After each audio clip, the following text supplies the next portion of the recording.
Importante y que tiene que ver con los centennials. Es esta nueva generación que no está obligada a votar, que tiene el derecho a hacerlo y a donde los candidatos, si son lo suficientemente astutos, bueno, pueden llegar a tomar algunos votos muy importantes. Y Mauro Albornoz nos trae el informe y los detalles sobre cuáles son las características que buscan. Mauro, bienvenido.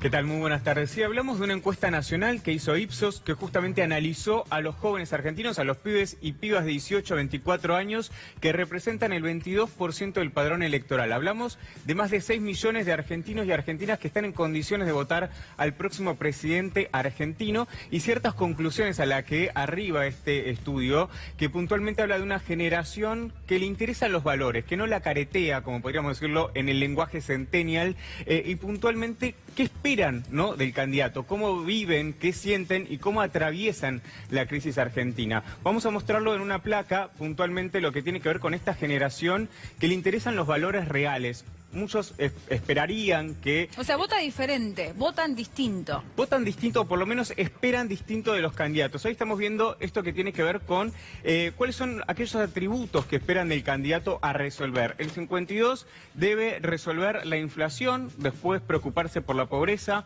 después que sea honesto y que esté preparado o preparada para manejar una crisis, ¿no? Es decir, que lo que tiene que ver, y me parece muy interesante de esta primera parte, es que la inequidad, la crisis y la pobreza no le es ajeno. De hecho, muchos de ellos, pensemos que tienen entre 18 y 24 años, en su gran mayoría viven con sus padres, y hay una frase que utilizaron para presentar este dato, y tiene que ver con que muchos dicen que veían la heladera vacía y ahora ven que faltan ciertos productos, que faltan ciertas cosas, y una cuestión que muestra la angustia, ¿no?, de los padres que no llegan a fin de mes y obviamente ellos también la persiguen, ¿no? Claro. Vamos a pasar a la siguiente, que tiene que ver, por otro lado, con qué es lo que quieren puntualmente como un movimiento feminista. Esto atraviesa a hombres como a mujeres. Mauro, disculpa sí, que te consulte, porque en la presentación yo hablé de aquellos que tienen el derecho a hacerlo, pero no están obligados, me refiero al voto. ¿Esto también incluye a ese universo? Bueno, este estudio puntualmente habla de la generación centennial, que son de 18 a 24.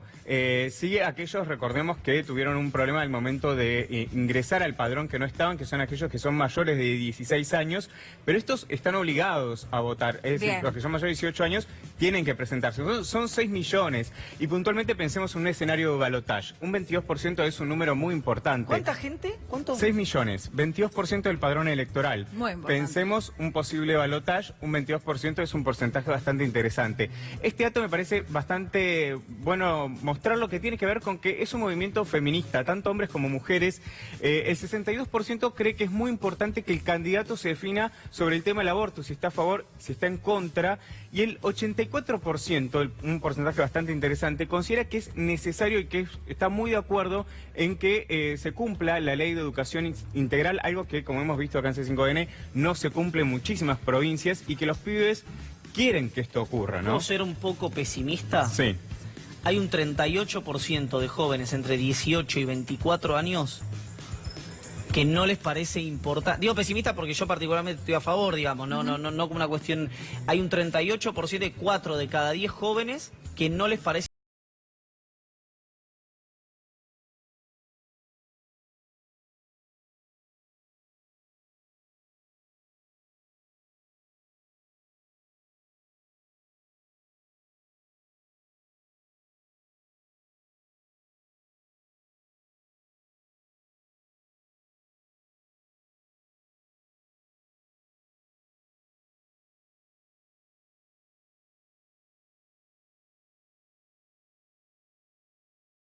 a lo largo y ancho del mundo. Y que fueron creciendo, y que ¿no? fueron, También, por eso que te fueron pregunto. avanzando cada vez más, y lo hemos visto también no solo acá en la Argentina, sino a nivel internacional. Y sumando justamente a esto viene el otro tema, que cuáles son las principales demandas. Y esto me parece muy interesante.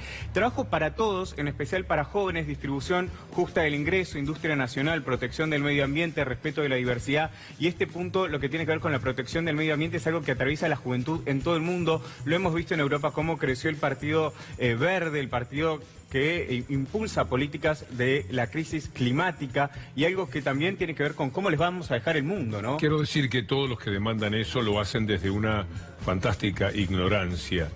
El capitalismo es depredador. Mientras haya capitalismo, mientras los chicos no digan basta de capitalismo, y nunca lo van a decir, por distintos motivos, no va a haber lucha contra el medio ambiente. El capitalismo no quiere saber nada. Algunos disimulan un poco, otros hacen algún esfuerzo, pero no lo van a atender. Trump, el tipo más poderoso de la Tierra en este momento, lamentablemente, no tiene ningún interés en el tema del medio ambiente, pero no le importa nada. En consecuencia, no me parece que sea un tema de debate para ellos. Y si debaten, lo hacen mal. El punto de partida, como dice Gortz, que es uno de los grandes pensadores en esta materia, busquen sus libros, es que el tema pasa por el capitalismo. ¿No querés depredar el medio ambiente? El medio ambiente no tenía ningún problema en 1700, en 1600, en 1500. No solo porque vivía mucho menos gente, sino porque no había lo que el capitalismo, primero industrial, etcétera, hizo con el mundo. Y la situación que empeora a nivel mundial. Pero me parece muy interesante también ver que en algunos países, por ejemplo en Alemania, el Partido Verde, el partido que busca políticas orientadas a la crisis climática, porque digo crisis y no cambio, porque justamente esta es una palabra que ellos hacen alusión, están ganando cada vez más terreno. Sí. Digo, desde algún punto de vista, por lo menos hay un sector que está en desacuerdo, por lo menos en no tomar medidas. Se convirtió en un nicho indefinible. ¿Son de izquierda? ¿Son de derecha? ¿Qué tipo de mundo quieren? Un mundo que cuide el medio ambiente tendrían que ser de izquierda, sin embargo vos encontrás muchísimas expresiones que tienen que ver con la derecha. Yo creo que se ha convertido en un refugio.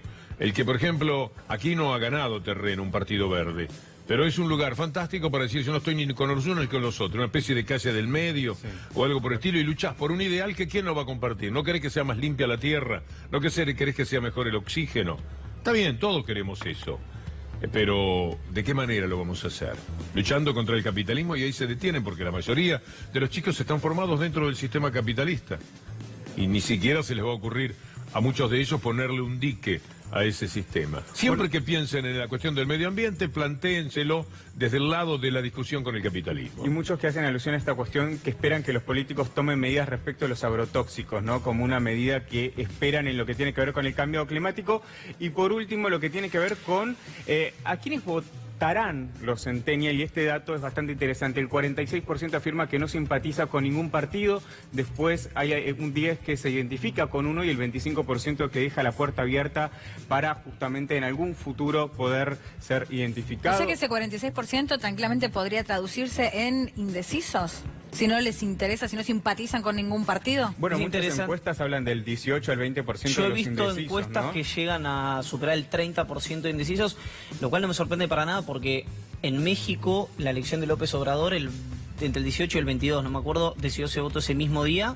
Y en las últimas elecciones que estuvimos viendo, y que ahora ya ni me acuerdo dónde Sí. fueron, ese número subió al 30%.